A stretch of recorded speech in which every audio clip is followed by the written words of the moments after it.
People power is making a difference in combating biosecurity issues threatening the Marlborough region. The Marlborough District Council has teamed up with a number of community groups tackling these threats, including Chilean Needle Grass. The Chilean Needle Grass is a very invasive pest plant, and I stress pest plant. It's not just a weed, it's a real pest plant.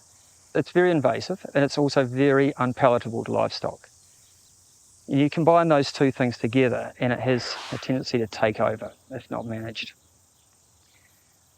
The real problem doesn't stop there though. It becomes an animal welfare issue. Here in Marlborough, we have 198 properties currently infected with a total infected area of 2,500 hectares. We are one of 3 endemic areas, I guess, in New Zealand. Chilean needle grass has a seed which has a barb on it, a bit like a fish hook. Once it goes in, there's only one way it'll come out, and that's then carry on in that direction. So it keeps burying itself. It goes through the skin, it will go through soft tissue, mouth, eyes, ears, those sort of things, quite easily. But it will also go straight through the pelt of a sheep. It will lodge itself in a dog's hide, and we know how tough dog skin is. So it goes through primarily the sheep pelt, and then it abscesses the meat. And our industry, our meat industry, can only cope with a very small amount of trimming at the plant. Any contamination and requirement for trimming, let alone all the other issues around animal welfare, means that sheep farming won't exist. So the action group, which was set up 8 years ago, was set up with a grant from MDC, the Marlborough District Council,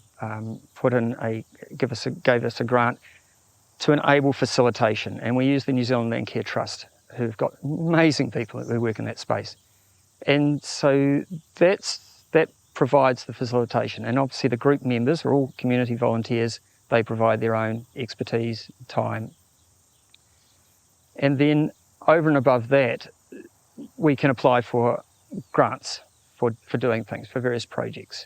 So the Sustainable Farming Fund, for example, has provided funding for a couple of different sets of projects that we've undertaken. And so we led the Biosecurity project. And that enabled us to do a lot of extensive research, trial work, experimentation, and also engagement with the community. We ran biosecurity workshops, we developed biosecurity templates, we provided additional awareness and education opportunities for the community. And that's been really well received by a number of entities, including Constellation at the vineyard we are today. It's quite impressive, isn't it? It's really nasty, man. Yeah, terrible. We're actually a core property in the Chilean Needle Grass Management Program. So what that means is that we're completely surrounded by needle grass. So ultimately our only obligation to the management program is to spray a 20-metre strip around the boundary and only around the roadside boundaries. But we like to do a little bit extra. We have a full Chilean needle grass SOP that we produce for all our operators and for all of our contractors that they have to read through, sign and understand. And then we also make sure we have full washdown procedures at every entrance and exit to the vineyard. And we also make sure that we mitigate any risk as much as we can by mowing everything down, keeping all the grass low and keeping the seed head out of the way.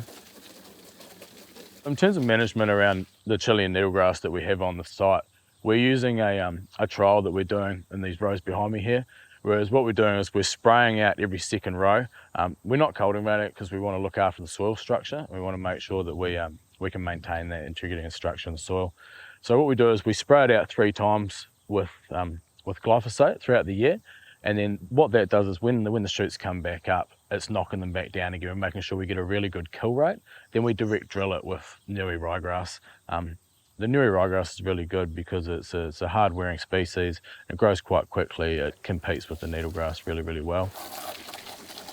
Council's got a pest management program or biosecurity program that's got 34 species-led programs. And all those sort of species-led programs threaten sort of economic values or environmental values in the region. As far as Council's pest program goes, or programs, the main pillars of intervention relate to sort of regulatory management, where Council puts responsibilities through a pest plan on landowners and people to control pests or make people behave in certain ways. The other pillars relate to service delivery. So council and the community have got service delivery programs where they employ contractors and staff to go and manage certain pest species. The other aspects is monitoring and surveillance to determine sort of how the work programs are being managed and also sort of defining what sort of species are out in the environment. The other major aspects of that work is education, so educating the community and advocating for better pest management practices, some research, so we can look at the innovation aspects of pest management.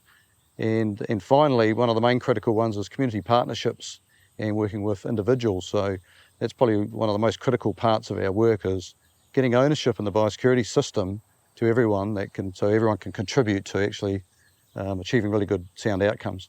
So the Wild and Conifer program and the Chilean Needle Grass program are probably two iconic programs that council's involved in with community groups.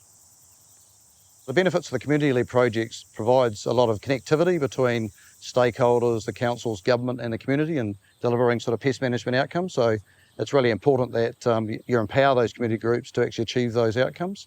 The other benefits are community trusts and community groups are a very cost-effective way of implementing pest management. And secondly, you probably find that you get a lot of innovation out of these groups working together too. So you've got greater minds working on these programs together collectively. So there's quite a few benefits by using community groups.